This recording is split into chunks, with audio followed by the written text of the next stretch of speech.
What if I told you that the most fearsome empire in history was forged by a boy who was afraid of dogs, an outcast abandoned by his own tribe and left for dead on the harsh Mongolian plains? This isn't just a story of conquest, it's the unbelievable tale of how one man, driven by revenge and a vision, united a scattered people and brought the world to its knees. How did a nomadic outcast become the great Genghis Khan, a name that would echo through eternity? By the end of this video, you will uncover the secrets behind the unstoppable rise of the Mongol Empire. We'll explore how a band of nomadic horsemen, seemingly insignificant on the world stage, managed to build the largest contiguous land empire in human history. You'll learn about their revolutionary military tactics, their surprisingly sophisticated use of psychological warfare, and the brutal efficiency that left cities in ruin and kings trembling in fear. Prepare to have your understanding of history completely reshaped.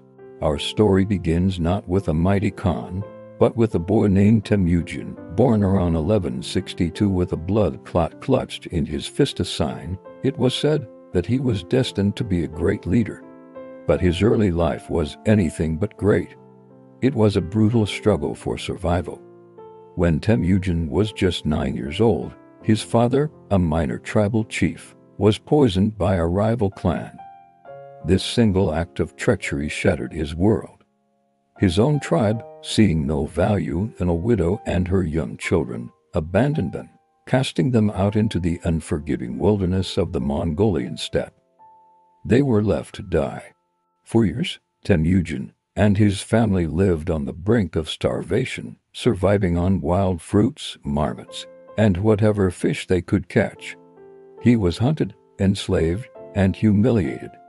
In one harrowing episode, he was captured by the very clan that had abandoned him and forced to wear a wooden collar, a symbol of utter degradation. It was in these moments of absolute despair that the fire of vengeance was lit. He learned that in his world, you were either the hunter or the prey. He chose to be the hunter. But how could a lone, impoverished outcast ever hope to challenge the powerful clans that dominated the steppe? What could he possibly do to turn the tables?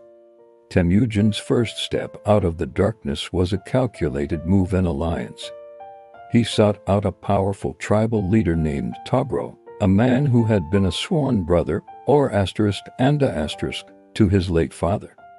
Pledging his loyalty, Temujin presented Togro with a precious black sable coat, a treasured wedding gift. This single act of diplomacy bought him protection, and more importantly, a powerful ally. It was a masterful play, but his troubles were far from over. Soon after, his new wife, Bart, was kidnapped by a rival tribe, the Merkits.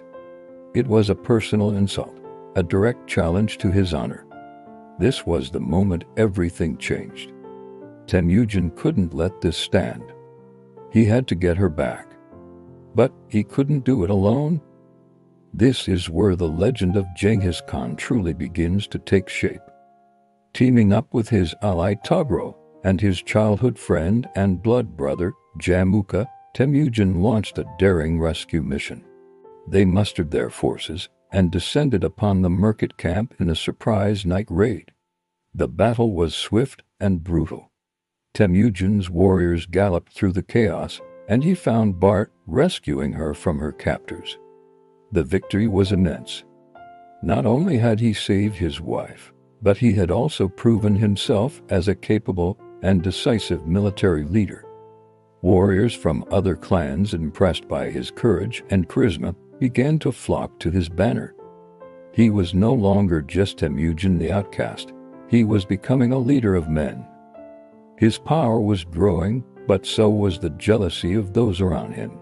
His closest friend, Jamukha, now saw him as a rival. The two most powerful young leaders on the steppe were on a collision course, and only one could emerge as the supreme ruler. What would happen when these two blood brothers finally turned on each other? The rivalry between Temujin and Jamukha escalated into a full-blown civil war across the Mongolian plains.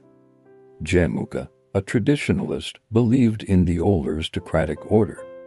Temujin, however, was a revolutionary. He promoted his generals based on skill and loyalty, not on their bloodline. This meritocracy was an electrifying concept that attracted the most talented and ambitious warriors to his side, regardless of their social standing. He also did something unheard of. After a battle, he shared the spoils of war with all his warriors and the families of the fallen, not just the nobles. This created a bond of unbreakable loyalty. In a series of decisive battles, Temujin's innovative tactics and the unwavering loyalty of his men proved superior. He defeated Jamukha and, one by one, absorbed or destroyed every rival tribe. In the year 1206, at a great assembly known as Kurultai*, the chieftains of the now united Mongol tribes proclaimed him Genghis Khan, the universal ruler. The boy who was afraid of dogs was now the undisputed master of Mongolia. But his ambition didn't stop at the edge of the steppe. He looked beyond, at the wealthy, settled civilizations that surrounded him. He saw the quarreling kingdoms of China, the powerful Khwarezmian Empire in Persia, and the sprawling lands of Central Asia. To them, the Mongols were nothing more than disorganized barbarians. They had no idea what was about to hit them. The great Khan was about to unleash a storm upon the world. How could these nomadic horsemen possibly challenge the most powerful empires on earth? The Mongol war machine was unlike anything the world had ever seen. Their entire society was a weapon. Every man was a warrior, trained from childhood to ride horses and shoot a bow with deadly accuracy. Their composite bows could pierce armor from hundreds of yards away, and they could fire them while galloping at full speed. Even turning backward in the saddle to shoot at a pursuing enemy, a tactic known as the Parthian shot. Their main weapon, however, was the horse itself. The small, sturdy Mongolian horse could survive harsh conditions and travel vast distances, giving the Mongol army unparalleled mobility. An entire Mongol army could cover 100 miles in a single day, a feat unimaginable to their enemies. They moved not as an army, but as a hurricane. But it wasn't just brute force. Genghis Khan was a master of psychological warfare. Before attacking a city, he would often send envoys to demand surrender.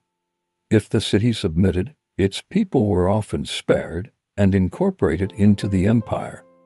But if they resisted, the Mongols would unleash hell. They employed brutal tactics, like catapulting diseased corpses over city walls to spread plague or diverting rivers to flood entire towns. After a city was conquered, they would often engage in systematic massacres, leaving mountains of skulls as a terrifying warning to others. The message was clear: surrender or be annihilated. This reputation for terror often did their work for them. Many cities would surrender without a fight, terrified of suffering the same fate. They were also brilliant spies, gathering intelligence on their enemies' defenses, political rivalries, and supply lines long before they ever attacked. They would even use captured engineers from one conquered city to build siege weapons to take the next.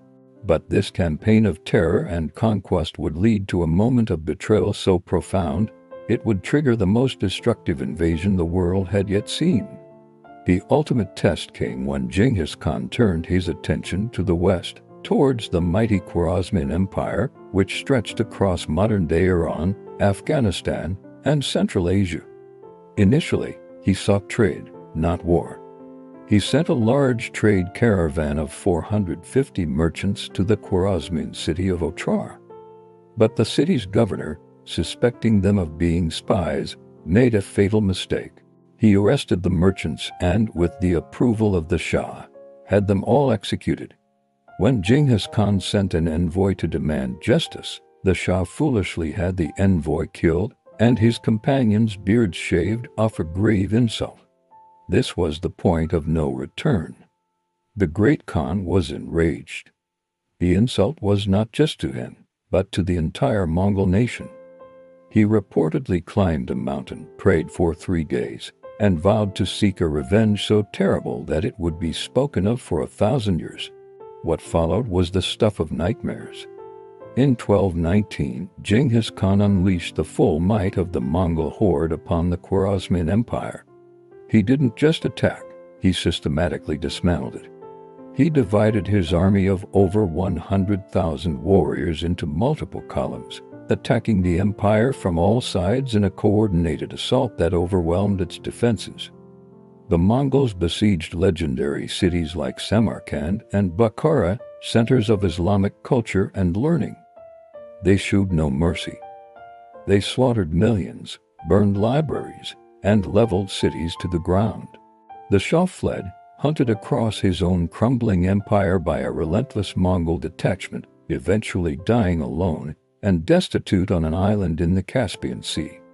Genghis Khan had not just defeated the empire, he had erased it from the map. It was the most dramatic and shocking display of his power, a brutal fulfillment of his vow for vengeance. The world now knew the price of defying Genghis Khan. After his devastating campaign in the west, Genghis Khan returned to Mongolia, the undisputed master of an empire that stretched from the Pacific Ocean to the Caspian Sea. He had created a world, but he would not live to rule it for long. In 1227, during a campaign against the Tangut Kingdom, he died. The exact cause of his death remains a mystery. Some say he fell from his horse, others say it was illness or an arrow wound. Even in death, his legacy was secured. He was buried in a secret, unmarked grave, its location forever lost to history. But the Mongol storm did not die with him.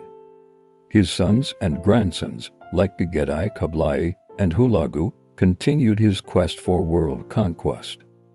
They pushed into Russia, Poland, and Hungary, reaching the doorstep of Vienna. They conquered all of China, establishing the Yuan dynasty. They sacked Baghdad, the heart of the Islamic Caliphate. At its zenith, the Mongol Empire was the largest land empire in history, a domain of incredible diversity, violence, and innovation. They established the Yam, a sophisticated postal relay system that connected the vast empire, and created the Pax Mongolica, a century of relative peace that stabilized the Silk Road and allowed for unprecedented trade and cultural exchange between East and West. The boy who was once an outcast had not just conquered the world, he had connected it. The blood clotting his fist was not just a sign of a great leader, it was a prophecy of a man who would hold the fate of the world in his hand.